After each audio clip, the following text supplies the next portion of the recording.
Hi, my name is Dave Farnsworth. I represent you and the families from District 4 in the Arizona House of Representatives. Senators and representatives are at work in the state capitol in Phoenix, and we're elected to make the laws that govern the way we live in Arizona. But in our state government, the people we represent, people like you, your families, and your neighbors, also have a very important role to play in helping to make laws. I hope the information in this video will help you understand the many ways you can get involved in shaping the future, because that's really what our republic is all about.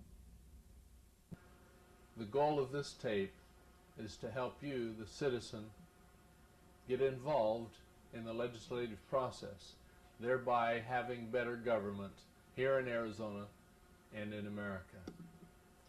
You know, as our society grows more complex and the population larger, there is a lot of confusion about how government works. People have questions, but they sometimes don't know who to ask. So I'd like to give you a thumbnail sketch, very simple, on how government works. In our constitutional republic today, we have a system of elected representatives. In Washington, we have Congress. We have the House of Representatives and the Senate. Arizona is divided in 6 congressional districts, each one having 1 representative. We have 2 senators from Arizona. Therefore, you have 2 senators and 1 representatives who represent you. On the state level, the state is divided into 30 legislative districts.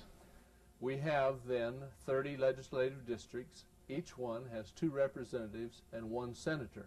So when you speak of the state legislature, we're talking about 60 representatives, 30 senators, making a total of 90 legislators. Let me give you a little mental tour of the state capitol, hoping that with a better understanding of how things work, you'll have more desire to get involved. Laws in the state of Arizona start with an idea. That idea can come from you. Then it comes to Legislative Council. They have 10 attorneys and approximately 25 staff members that help us draft the language for new laws in the state. After the language for a bill is drafted at Legislative Council, if it's sponsored by a senator, then it goes to the President of the Senate. Or if it is sponsored by a House member, it comes here to the Speaker's office. Here in his office, the Speaker of the House assigns the bills to 2 or more of the many committees we have here in the House of Representatives. After the Speaker of the House assigns a bill to a committee, it comes to the chairman of the committee. The chairman of the committee is a very important person in the process, and this is where most bills live or die. That's why it's so important to understand the timing of the process, because if a bill is on the desk of the chairman's office, there's no need to be writing letters and making phone calls to all 60 representatives, but you can focus your attention on the chairman. Now I'd like to introduce you to the real important people here at the House of Representatives, the secretaries. This is Mona and this is Teresa. With the toll-free number, you can get a hold of them and they can give you the answers to all your questions. If they don't know the answer, they can find it out for you.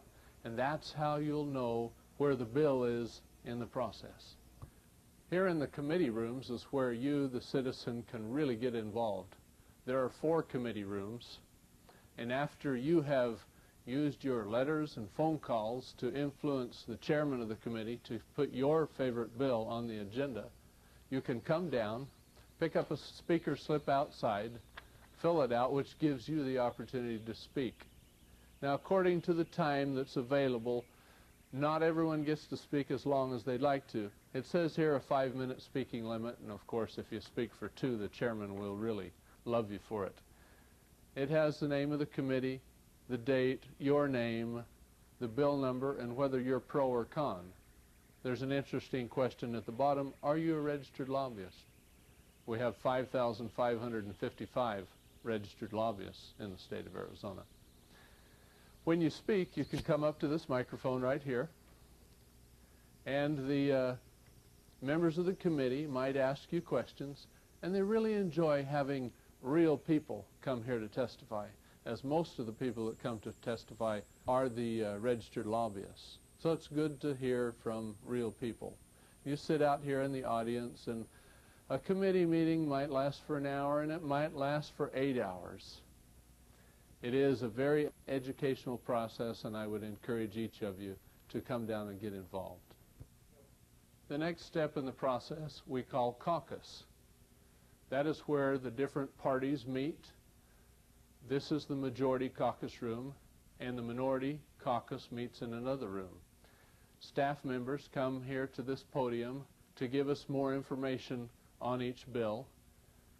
We sit and discuss in these 38 chairs.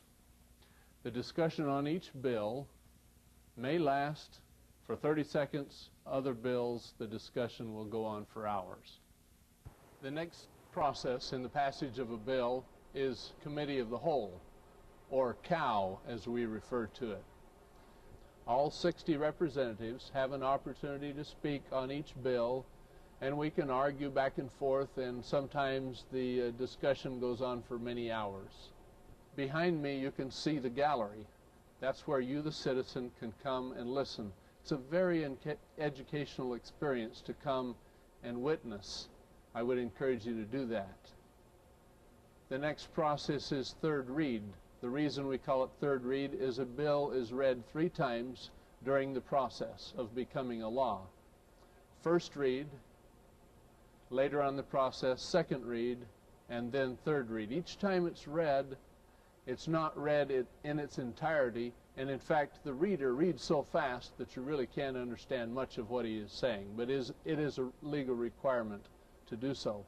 During third read, we do not debate the bill anymore, but we do have the opportunity to stand up and explain our votes. Towards the front you can see the names of all the representatives.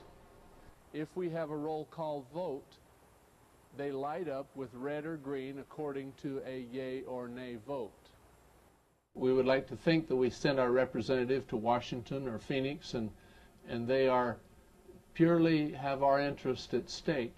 But because of the special interests, sometimes they are swayed one direction or another. We have 5,555 registered lobbyists here in Arizona. In our national capital, we have 6,448. Now that's a tremendous influence. Are lobbyists bad?